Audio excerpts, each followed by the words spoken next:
आगाज एक गहरी खामोशी से होता है। हवेली में सब सो रहे हैं मगर छोटी बहू पारुल जाग रही है। इसके सामने वो दिया जल रहा है जो वो रोज रात को भगवान के सामने रखती है। आज इस दिया की लो भी कमजोर लग रही है, जैसे किस्मत की हुआ तेज हो चुकी हो। पारुल के चेहरे पर थकन है, दिल में बोझ। वो अपने आप से कहती है, सच का वक्त आ गया है। अब खामोशी भी गुनाह बन गई है। सुबह होते ही हवेली में हलचल शुरू हो जाती है।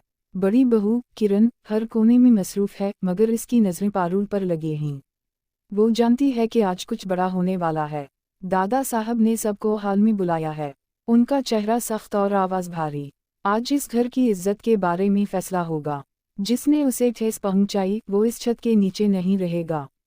सब हैरान, सब खामोश। पारुल आगे बढ़ती है, अगर फैसला सच पर होगा तो मैं हाजिर हूँ। ये जुमला कमरे की फिजा को बदल देता है। किरण के चेहरे पर मुस्कुराहट उभर आती है, वो समझती है कि जालमी शिकार फंस चुका है।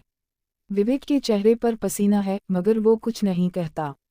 दोपहर के वक्त सबके सामने किरण एक डब्बा लाती है। ये सबूत है इस बात का कि हमारी छोटी बहू विवेक से कुछ छुपा रही थी। वो डब्बा खोलती है। अंदर एक पुराना संदूर का डब्बा, एक तस्वीर और एक खत। पारुल के चेहरे का रंग उड़ जाता है। दादा साहब गुस्से से कहते हैं, ये किया है पारुल? तुम्हारे माजी की कोई परछाई? पारुल धीरे से जवाब देती है, ये परछाई नहीं, मेरी सच्चाई है। सब हैरान हैं। पारुल आहिस्ता आहिस्ता बोलती है, ये संदूर एक वादे की निशानी है जो मैंने तब दिया था जब मेरे माँ बाप जिंदा थे। उनकी मौत के बाद मैंने सब छोड़ दिया, मगर वो वादा मेरे दिल में रहा। माँ जी की आंखों से आंसू निकल पड़ते हैं, तो ये बात तो तुम हमें पहले भी बता सकती थी बेटी। पारुल कहती है, मैं बताना चाहती थी मगर मैंने डर के मारे सब छुपाया। मैं चाहती थी कि इस घर की इज्जत पर हर्फ ना आए। किरण तंजिया लहजे में बोलती है, इज्जत या अपनी माजी का पर्दा? विवेक अब बर्दाश्त नहीं कर पाता। वो कहता है, किरण तुमने जो किया वो नीच हरकत थी। पारुल ने कुछ नहीं छुपाया, उसने सिर्फ माजी को दफन करने की कोशिश की। मैं सब जानता था। दादा साहब चौंक जाते हैं, तो तुम भी इस खेल में शरीक थे?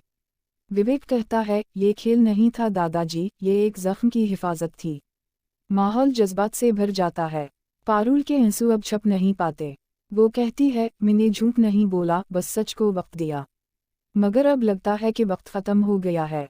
ये कहकर वो सबके सामने अपनी मां की तस्वीर रखती है। ये मेरी मां हैं, जिन्होंने मरने से पहले कहा था कि कभी माजी को हाल पर हावी ना होने देना। मैंने वही किया। दादा साहब आहिस्ता से अपनी लाठी जमीन पर मारते हैं। सच वही है जो नीयत से हो। तुम्हारी नीयत पाक है पारुल, लेकिन किरण तुम्हारा मकसद जहर फैलाना था। किरण के चेहरे का रंग बदल जाता है। दादाजी, मैंने तो सिर्फ। खामोश। दादा साहब चला उठते हैं। ये घर साजिशों से नहीं, मोहब्बत से चलता है। विवेक आगे बढ़ता है, पारुल का हाथ पकड़ता है। अब तुम्हें किसी वजाहत की जरूरत नहीं। तुम मेरी बीवी नहीं, उस घर की रूह हो। पारुल रोती हुई कहती है, मैंने सिर्फ सच का साथ दिया, मोहब्बत का नहीं मांगा था। विवेक जवाब देता है, सच्चाई ही मोहब्बत है पारुल, और आज तुमने ये साबित कर दिया। माँ जी आगे बढ़कर पारुल के सर पर हाथ रखती हैं, बेटी, जिस घर में बहू ऐसी हो वहाँ भगवान खुद आशीर्वाद देते हैं। किरण पीछे खड़ी है, इसकी आंखों में शर्मिंदगी मगर दिल में हसद अब भी बाकी है। वो खुद से कहती है, ये कहानी अभी ख़त्म नहीं हुई छोटी बहू। शाम के वक्त मंजर बदलता है। पारुल मंदिर के सामने दिया जला रही है। विवेक पीछे खड़ा उसे देख रहा है। वो कहती है, शायद सच ने आज जीत ली, मगर दिल में अभी भी सुकून नहीं है। विवेक कहता है, सुकून वक्त देगा और वक्त तेरा साथी है। दूर से किरण की आवाज़ आती है, सब ठीक हो गया? शायद नहीं। वो अपने कमरे में किसी से फ़ोन पर बात करती है। अब अगला बार इस तरह होगा कि कोई बच नहीं पाएगा। कॉल कट जाती है। किस्त का आखिरी सीन फिर पारुल के चेहरे पर आता है। इसके चेहरे पर चांदनी पड़ रही है, मगर आंखों में बेचैनी छपी है। पस मंजर में मंजी की आवाज़ गूंजती है, छोटी बहू, बड़े इम्तिहान अभी बाकी हैं।